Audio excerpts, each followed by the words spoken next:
Tenemos a Pedro Uribe Bermúdez. Pedro Uribe Bermúdez es director de Microsoft para Latinoamérica, con quien hablaremos sobre la transformación de la gestión gubernamental en Latinoamérica.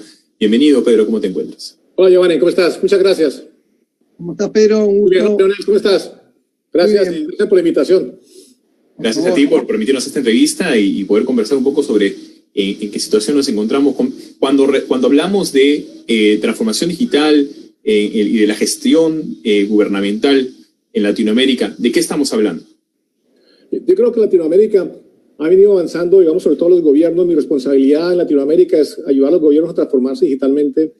Y la región ha venido dando pasos, digamos, grandes en todos los países a diferentes ritmos, dependiendo del país, para que realmente la tecnología tenga una adopción, pero con sentido de impacto social, económico y medioambiental centrado en el ciudadano. La tecnología tiene sentido cuando tiene realmente un propósito final hacia el ciudadano. Latinoamérica ha venido avanzando a raíz de la pandemia. Realmente lo que vimos es que en meses los gobiernos tuvieron que adoptar tecnología que estaba diseñada para años, tiene una forma acelerada realmente. Y parte de esa aceleración también nos dimos cuenta que muchos de los gobiernos, aunque tenían la tecnología, no estaban listos, por ejemplo, para operar en forma remota. Había adoptado tecnología, pero no se había transformado profundamente ni los procedimientos, ni las políticas públicas, ni las regulaciones. Y lo que yo digo a veces, se había maquillado digitalmente algunos procesos. Y eso realmente quedó en este momento al descubierto, y lo que ha beneficiado de alguna manera en medio de la crisis que tenemos es que realmente se ha avanzado la región en el tema de adopción digital en los gobiernos, con ese foco centrado en el ciudadano, beneficios al ciudadano, cómo tenemos impacto social, económico y medioambiental en un ambiente totalmente seguro.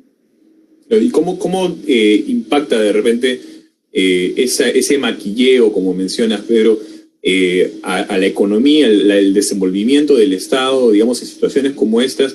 ¿Cómo es que eso le afecta al empresario que tiene una empresa en Latinoamérica? Digamos, parte, digamos, de la complejidad de los estados, y si miramos cuando interactuaba con los estados, pasar lo que era un procedimiento. En Latinoamérica, me voy a volver un estudio que hizo el BID antes de la pandemia, se llamaba el trámite eterno. Y eso, su título decía todo, cuánto nos tomaba tomar un trámite de principio a fin. ¿Sí? Y realmente en la región estábamos atrás con el promedio de la Unión Europea o con los países de la OECD. Y el país más avanzado en ese momento era Uruguay, donde el 100% de sus trámites estaban en línea, pero solo el 40% se terminaban en línea. Lo cual implicaba que yo como empresario o como persona siempre me implicaba hacer más de un paso o irme físicamente a alguna agencia del gobierno para tramitar un trámite, obviamente incrementando los tiempos. ¿Sí? Esos tiempos en términos de negocio son tiempos que son dinero, ¿sí? Y son muchas veces barreras para entrar. Entonces, eso lo que hubo fue que cuando vino la pandemia, el gobierno se aceleró en esa transformación. Y fue un beneficio porque hoy en día, después de que esto realmente se solucione y volvamos nuevamente, ya las empresas y los ciudadanos esperan seguir interactuando en la forma en línea. Hoy en día, en el negocio, en el mundo de los negocios, cuando hablo con los emprendedores, si no estás en línea no existes prácticamente, ¿sí? Y si no estás en línea ya no está existiendo. Yo también como ciudadano y como negocio espero seguir interactuando con el gobierno en línea. Y más si estoy con las nuevas generaciones, yo espero interactuar desde la palma de mi mano. Y eso es un impacto económico fundamental, porque le da agilidad a los negocios, agilidad a la creación de nuevos negocios. Y muchas veces la agilidad a los nuevos negocios en algunos países, a veces el reto no es cómo creo una empresa, cuánto me demoro, sino en algunos países es cuánto realmente me demoro si la tengo que cerrar. En algunos países es casi eterno el cierre de esas empresas. Entonces creo que la agilidad del gobierno tiene un impacto directo en el desarrollo económico de un país. Tal cual. Pedro, y a ver, por tu experiencia, obviamente, en tratos con diferentes tipos de gobiernos, ¿hay algunos gobiernos que son más resistentes, más como se resisten a este cambio, de interconectar, bueno, o sea, ciudades y demás, o no? ¿O son prácticamente más abiertos y está todo el mundo tratando de que, bueno, que su país se conecte de punta a punta? Obviamente hay diferentes ritmos de gobierno, siempre hay un temor sobre las nuevas tecnologías, ¿sí? Y principalmente la computación en la nube. La computación en la nube, y empiezo por ahí hacia los temores, para mí fue la tecnología fundamental que permitió que el mundo siguiera operando, ¿sí? Si no tuvieras computación en la nube, muchos gobiernos no tendrían cómo continuar trabajando en forma remota. Y pasó en Latinoamérica.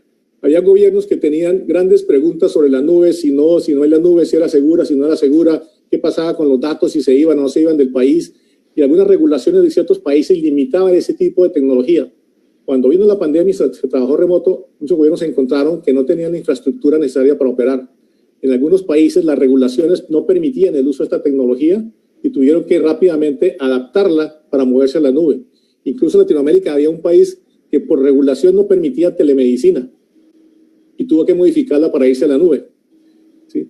Eso, digamos, estuvo bien, pero también que se encontró que no había conectividad. Cuando las escuelas y los colegios se movieron al tema remoto, muchos de los jóvenes o niños o no tenían un computador o no tenían conectividad.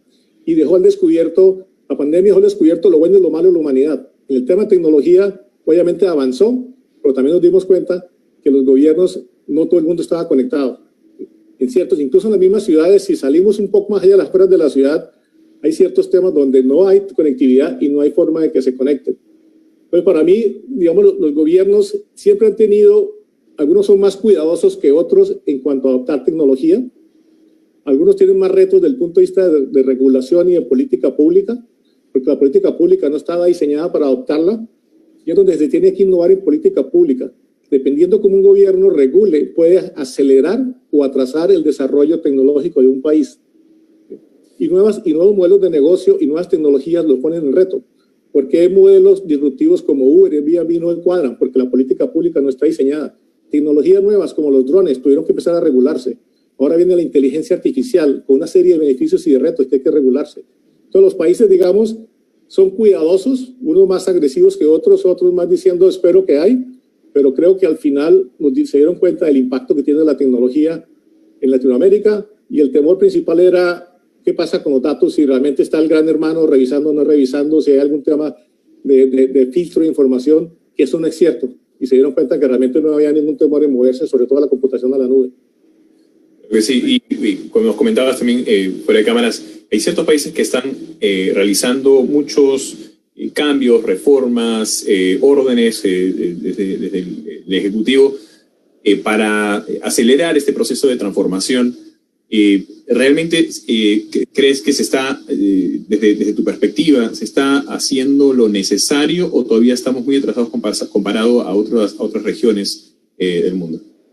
Desde el punto de vista, digamos, de planes de transformación digital, yo diría que prácticamente todos los países tienen uno. O sea, no hay un plan de gobierno que no considere un plan de transformación digital. ¿Sí? Países como Chile, recientemente el presidente Piñera acaba de lanzar un decreto ellos tienen una ley de transformación digital, un decreto para poner una temporalidad de cuándo se debe cambiar. Brasil tiene un plan también de transformación digital. Colombia tiene documentos COMPES, que son políticas de Estado de transformación. Entonces yo creo que los países se han venido desarrollando y han venido avanzando dependiendo de la velocidad que tienen en cada uno de ellos. Y los gobiernos como México también ha sido también líder en ciertos temas como Open Data. O sea, cada país tiene una característica de cómo se está diseñando, comparado obviamente con los otros países que nos falta la ejecución. Creo que somos buenos en planificar, en desarrollar planes, en poner metas, pero donde más tenemos retos es en la forma como se ejecuta y en la velocidad de adopción. Es ahí donde realmente tiene el reto Latinoamérica y por eso comparado con los países de Europa o la OECD todavía seguimos abajo. ¿Sí? El país número 1 en el mundo, de acuerdo a las Naciones Unidas en transformación digital, en gobierno digital, es Dinamarca. ¿Sí? Hay otro país de referencia que es Estonia. Nosotros seguimos por debajo de esos países, estamos haciendo el catching up, estamos tratando de lograrlo, pero tenemos un camino por recorrer y creo que el primer reto es ejecución. Hay buenos planes, buena concepción, los conceptos se tienen, el reto es ejecutarlos. Y me podrías mencionar también sobre las oportunidades que se abren, por ejemplo, para empresas tecnológicas dentro de este proceso de digitalización del Estado o de la gestión digital del Estado, ya que todos estos proyectos significan oportunidades para también contratarlo, ¿no? A empresas en la región. ¿Esto abre oportunidades? ¿Es así? Sí, claro. Obviamente esta adopción y esta aceleración tecnológica abre oportunidades para nuevas compañías que realmente ofrezcan soluciones al gobierno y a los estados que tengan un impacto real. Por ejemplo, una política de un gobierno de datos abiertos no es simplemente que publique los datos en un formato PDF y que la gente los pueda leer, es que los datos se puedan consumir y yo pueda crear una economía basada en datos y las diferentes compañías o startups que se creen puedan generar nuevas aplicaciones. Un ejemplo para poder dar un enfoque a esto es lo que hizo Londres cuando abrió toda la información en tiempo real del sistema de transporte, el metro, los autobuses, los taxis. Tan pronto lo abrió en tiempo real, se crearon nuevos startups alrededor de estas compañías para ofrecer aplicaciones al pasajero. Entonces, en la medida que los gobiernos también están promocionando y patrocinando nuevas herramientas, se crean nuevos startups. Por ejemplo, en inteligencia artificial, es importante que los países empiecen a desarrollar una estrategia de inteligencia artificial y definan como país cuáles son sus grandes ventajas competitivas. Puede ser la agricultura, puede ser la parte social, puede ser la parte de minería, puede ser la parte, digamos, de seguridad. Y cuando el gobierno dice, voy a promocionar inteligencia artificial, por ejemplo, en agricultura, en un país que es netamente agrícola, se crean oportunidades de empresas, de nuevas startups. Es así como el gobierno impulsa la tecnología para que se creen nuevos desarrollos sociales y económicos. ¿Y cómo es que, su empresa Microsoft está entrando, en este caso, a proveer, digamos, de apoyo en esta transformación de la gestión gubernamental? Nuestro foco, y incluso y parto por la misión nuestra misión es cómo empoderamos a las personas y a las organizaciones en alrededor del mundo a lograr más. Y lo llevamos al gobierno. Nosotros entramos con los gobiernos a trabajar de la mano para mirar cuál es el impacto que tienen, cuáles son las necesidades que tienen. Nosotros como Microsoft trabajamos con socios de negocios. Realmente nuestro modelo de negocio en Latinoamérica son socios de negocios, son compañías en cada país que son los que desarrollan las soluciones. Nuestra tecnología básicamente es de plataforma. Entonces, un gobierno tiene una necesidad de una seguridad ciudadana, por ejemplo, tenemos empresas que tienen la solución, por ejemplo, de monitoreo de cámaras con inteligencia artificial, o tenemos empresas que desarrollan inteligencia artificial, por ejemplo, en el caso de Colombia, para detectar COVID basado en rayos X de los pulmones. Una empresa que detectó esa tecnología, la desarrolló el algoritmo y lo tiene. Entonces, nosotros lo que hacemos es generar un ecosistema en Latinoamérica de socios de negocios locales que son compañías en Latinoamérica que desarrollan las soluciones y que nosotros lo que hagamos con el gobierno es mostrarle el impacto de la tecnología, identificar con ellos cuáles son los retos, identificar con ellos cuáles son las oportunidades y obviamente el gobierno hace su proceso de licitación, el proceso de RFP, pero nuestros socios de negocios son los que realmente alimentan ese tipo de soluciones. Esa es la manera como trabajamos en Latinoamérica a través de compañías locales. Y Pedro, es muy interesante lo que decís, pero para eso los países tienen que estar conectados por un ancho de fibra o de banda de internet. ¿Y cómo notas los países de Latinoamérica? ¿Todos tienen buena conexión o tenés algunos países que también tienen problemas de conectividad ya desde fondo, desde el principio? Más que países, creo que dentro de cada país, obviamente en Latinoamérica estamos con un reto de conectividad. En general en el mundo, que somos alrededor de 7 billones de personas, 4 millones estamos conectados y el resto no. En Latinoamérica, si vamos, todos los países tienen también un plan de conectividad, no por fibra óptica. El reto está en la última milla, está en la parte rural o incluso en las mismas ciudades. Ahí veo atrás tuyo Buenos Aires. Si sales un poco de la ciudad, de la Gran Buenos Aires, seguramente te vas a encontrar con retos donde no llega señal. ¿Sí? Y eso lo vimos durante la pandemia, cuando se fue remoto. Nosotros estamos trabajando también con los gobiernos a promocionar diferentes tecnologías de conectividad que sean efectivas y de bajo costo. Una se llama los espacios en blanco de televisión, o TV White Spaces. No es nuestra, pero la promocionamos, salió del laboratorio nuestro hace muchos años. Básicamente, ¿qué es? Yo puedo retransmitir internet en la banda de televisión. ¿Eso qué beneficio tiene? Que un radio de TV White Spaces o de espacios en blanco en televisión puede llegar entre 8 a 10 kilómetros. Como está en la banda de televisión, en la frecuencia que tiene, penetra paredes y no necesita punto de vista. Y es un 30-40% más económico que cualquier otra solución, sobre todo para la parte rural. Y esa tecnología realmente funciona. Y vuelvo al tema de regulación. La tecnología funciona, se ha demostrado que funciona. El reto es modificar el espectro. El espectro es del Estado y cuando ese espectro requiere, o esa regulación requiere que esta tecnología se dé la licencia sin costo. Y ahí donde muchas veces tenemos retos porque si le mete un costo, se incrementa la tecnología. Un país que, hay los países, Argentina está haciendo esas pruebas, Brasil las está haciendo, México está haciendo, Colombia realmente modificó la regulación del espectro para permitir los espacios en blanco en las zonas rurales, principalmente, donde está el reto. Y lo hizo con un propósito inicial de conectar las escuelas, inicialmente, pero el país ya permite en la parte rural de menos de 100,000 habitantes que se pueda montar esta tecnología no licenciada en el espectro de televisión. Contame un poquito, afuera del aire me hablabas sobre los cafeteros ahí en Colombia. Contame un poquito, creo que eso es algo interesante, de cómo pudieron conectar a ellos con Italia o algo así. Eso, digamos, yo para allá, en el caso de Colombia, es interesante el impacto que tiene. En el Meta, en Colombia, hay una región que no es netamente cafetera, pero que produce café de calidad. ¿Sí? Está en las montañas donde literalmente uno para llegar a esas fincas necesita mula. ¿Sí? Esos cafeteros, ese café lo compraba Lavazza en Italia. Y lo que dijo Lavazza, yo necesito conectar estos cafeteros con mis agrónomos, porque el café en el secado, en todo el proceso, necesitan ciertas guías para que el café siga siendo de calidad. Entonces, junto con la Fundación Lavazza, otras fundaciones en Colombia, Microsoft y el gobierno, decidimos llevar conectividad usando los espacios en blanco de televisión al Meta. Literalmente las antenas se llevaron al lomo de mula y pues pudimos conectar los cafeteros con los agrónomos en Lavazza, pero también se conectó las escuelas que estaban cerca, el gobierno que estaba cerca, la estación de policía y el centro médico. Entonces, hoy en día se tiene telemedicina y algo piensa, wow, telemedicina es sofisticado. No, un médico generalista que está allá puede conectarse con un médico especializado en Bogotá vía Teams o vía Skype y tienen una consulta especializada. Y en Colombia eso funcionó, está trabajando, el gobierno sigue expandiendo este tipo de proyectos y es la manera realmente como se está haciendo una inclusión en el país de las zonas remotas, cómo se puede traer y el impacto que tiene en la parte económica y social.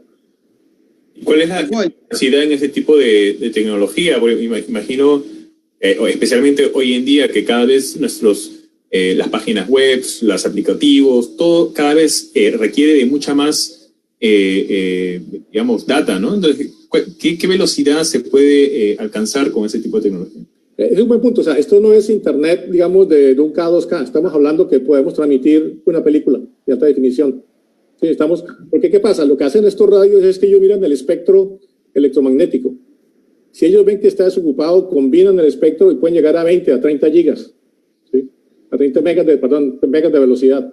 Incluso la primera vez que probamos un radio fue en Uruguay, hace un par de años, la primera vez, en un evento que hizo el Banco Interamericano de Desarrollo. Montamos un radio en Montevideo y llegaba hasta 8 o 10 kilómetros y transmitíamos películas en alta definición. Esa fue la prueba que hicimos. Entonces, no es simplemente un internet, digamos, de muy baja capacidad, porque los radios son dinámicos y ellos mezclan el espectro para poder llegar a velocidades de 30 y 40 megas. Tranquilamente para conectarse, o sea, en un colegio, en una escuela. Perfectamente, en un colegio, en una escuela, tú puedes, digamos, trabajar videos. Esas tecnologías existen, digamos, siempre el reto nuevamente está en los modelos que hay que desarrollar, tanto económicos como de regulación del espectro, porque hay que modificarlo para poder adaptar eso. Eso estaría genial que se empiece a desarrollar porque con todo el tema de la pandemia hubo muchísimas escuelas de toda Latinoamérica, chicos que perdieron horas de clases, o sea que no pudieron asistir justamente por no tener conectividad. Vos me decís, atrás mío está el Obelisco, el neurálgico de negocios de la ciudad de Buenos Aires, pero si vos haces 100 kilómetros de ahí, tranquilamente hay pueblos que no tienen internet. Y eso ocurre en todas las ciudades de Latinoamérica. Normalmente en los cordones alrededor de la ciudad vas a encontrar un reto de conectividad. ¿Sí? Si te sales un poco más allá y te vas por allá al delta del Tigre, seguramente te vas a encontrar un reto todavía mucho más grande de conectividad. Estudios en Estados Unidos, por ejemplo, han demostrado que cuanto mejor es la conectividad o más rápido también es la conexión a Internet, mejor se desarrolla la economía. ¿Cómo, desde tu perspectiva, lo que estás viendo, cómo los países latinoamericanos están respondiendo en este proceso de conectividad y desarrollo, como ya estamos hablando de la gestión gubernamental, ¿cuál de los países latinoamericanos o cuáles son los que están siendo más agresivos en ese sentido? Y para más o menos poder también tener una idea de repente de cuáles son los que podrían crecer de repente más rápido, responder de manera... Sí, no me gusta hacer rankings porque, digamos, en esos rankings siempre uno puede tener un gran margen de error. Mira, en general, los países están adoptando tecnología, posiblemente países de referencia como Chile, como Colombia, como Brasil, ¿sí? Caen en el top of mind, ¿sí? Países en Centroamérica como Costa Rica, República Dominicana también. Entonces son diferentes ritmos. México también lo está haciendo. Entonces los países tienen diferentes ritmos. El punto nuevamente es la capacidad de ejecución. Si yo veo un presidente como el presidente Piñera ya lanzando decretos, como en Colombia, políticas de Estado, de transformación digital, lo mismo está ocurriendo en Brasil. Creo que son países que son referencia en Latinoamérica. También lo podemos dejar afuera, por ejemplo, Perú. Perú es un país también que, obviamente, económicamente desarrollado, tenía también grandes proyectos, o tiene grandes, pero no tenía, perdón, tiene grandes proyectos de transformación digital. Casi todos los países, y mira, tiene una oficina de transformación digital. ¿Sí? La tiene Chile, la tiene Colombia, la tiene Perú, la tiene Brasil. ¿Sí? Entonces, eso, digamos, le están dando relevancia estos países a esa organización y son parte, digamos, de un ministerio y tienen un nivel alto entre los países. Entonces, para mí eso es referente. Obviamente, hay otra dinámica diferente en el Caribe. En el Caribe también se están desarrollando temas como Jamaica. Jamaica es bastante, digamos, avanzado. Jamaica está trabajando en temas de cómo voy a capacitar a toda mi población. Voy a tener que hacer un reskilling, un reentrenamiento, dado que saben que viene un gran cambio con la inteligencia artificial y la automatización de los puestos de trabajo.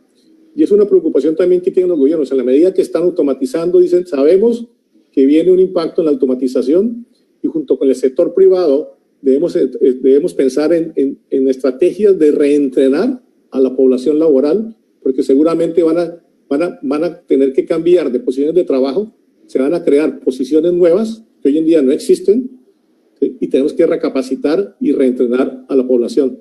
Eso es lo que veo, digamos, en Sudamérica. Jamaica lo estaba haciendo, tiene este plan. Chile también lo está planteando, Colombia también lo está planteando, cómo reentrenar. Con México tenemos un gran plan también, se llama Innovar con México, para hacer un plan de reentrenamiento a nivel de país. Y eso lo acordamos, por ejemplo, con el presidente directamente. Entonces, para nosotros estamos moviendo en esos lados de Latinoamérica. Creo que está tomando conciencia de lo que viene, del impacto que lo que viene y se están preparando para ese impacto. Qué lástima que en Argentina eso no lo están haciendo, porque aquí lo que pasa es que los sindicatos, ellos piensan que parece como que se van a quedar sin trabajo la gente, y no es así. Justamente lo que dijiste, la van a reubicar, la van a capacitar para reubicar. Hoy en día, en la ciudad de Buenos Aires ya no hay, se está extinguiendo el tema de las cabinas de peaje. O sea, están haciendo lo que se hizo hace años en los Estados Unidos. O sea, es una persona, es inhumano. Con los supermercados y todo, ¿no? Sin entrar al tema de sindicatos, yo diría, también Argentina ha sido referente. Buenos Aires es una ciudad referente a nivel mundial en tecnología. Ustedes tienen ya el pase, digamos, en el celular. O sea, la ciudad de Buenos Aires ha sido referente. Creo que sí se da, ¿no? Se está dando esa transformación como tal en Argentina. Sí, ese tipo de respuesta lo vamos a ver en todas partes. El reentrenamiento para mí creo que sí está dando. Nosotros hicimos un estudio el año pasado, de cuál era el impacto de la inteligencia artificial en el mercado laboral en Latinoamérica. Y tomamos prácticamente todos los países, Argentina, Chile, Colombia, México, Brasil. Contratamos una compañía de Washington que nos hiciera el estudio de cuál es el impacto. Al final, lo que hizo de aquí al 2030, cuántas son las horas de trabajo que vamos a tener al país, cuál es el impacto de la inteligencia artificial en automatización y cuántas horas vamos a reducir en lugar de puestos de trabajo, se reducirían. Pero cuántos nuevos puestos de trabajo de mayor valor agregado se van a crear y esos puestos cuántas horas van a agregar. Al final, el resultado en todos los países era positivo. O sea, obviamente en toda transformación va a haber un reajuste, pero la ecuación final es positiva. Porque los nuevos puestos que se van a crear, que a propósito es un reto para la educación, hoy en día estamos capacitando jóvenes para puestos de trabajo que no se han creado, para tecnologías que están en desarrollo y para problemas que no sabemos cuáles son. Entonces, ese futuro realmente al final sí hay un reajuste, pero el impacto, lo que nuestro estudio es positivo. O sea, van a haber nuevas formas de trabajo, van a haber nuevas posiciones, incluso donde las tareas repetitivas que seguramente a nadie le gusta hacer, van a ser automatizadas y yo paso realmente como humano a agregar más valor en mi forma de ser creativo, empático, ser vulnerable, de aprender otras competencias que me van a diferenciar de automatización. La remuneración también sería más alta en muchos casos en esos casos, ¿no? Porque gente que va a estar capacitada para ese tipo de trabajos van a estar también abiertos a poder recibir una mejor remuneración también. Claro, son puestos, exactamente, gracias. Lo que mostraste son puestos de mayor remuneración, ¿sí? Son puestos de mayor valor agregado. Eso lo que estás diciendo, Pedro, lo escribió Oppenheimer en su libro Los trabajos del futuro, y dice exactamente lo mismo que lo que están haciendo, o sea, que la gente se tiene que capacitar, y esto obviamente tiene que ser tanto público como privado, tienen que ir juntos, porque si no es algo que no se puede dar. Qué bueno este informe, la verdad que es muy... está buenísimo. Sí, quisiera agregar rápidamente, antes de que se nos está acabando el tiempo, es que hace unos meses tuvimos al ministro de Educación de Argentina, en la cual yo también hicimos esa pregunta justamente sobre la capacitación para los jóvenes a esta nueva economía, a ese nuevo mercado laboral que se está desarrollando, que va a cambiar por completo con el proceso de digitalización que está totalmente acelerado. Y le preguntamos, ¿está en las universidades, está el sistema educativo preparado para poder capacitar a todos estos jóvenes para los nuevos trabajos? Y él decía que él estaba con seguridad de que el sistema educativo está preparado y que está, capaz para poder responder a estos cambios, y que el talento que se necesita está en el país. Para no hablar necesariamente de Argentina específicamente, ¿Latinoamérica crees que se encuentra preparada para este cambio, o también está realizando planes para poder cambiar lo suficientemente rápido el sistema educativo?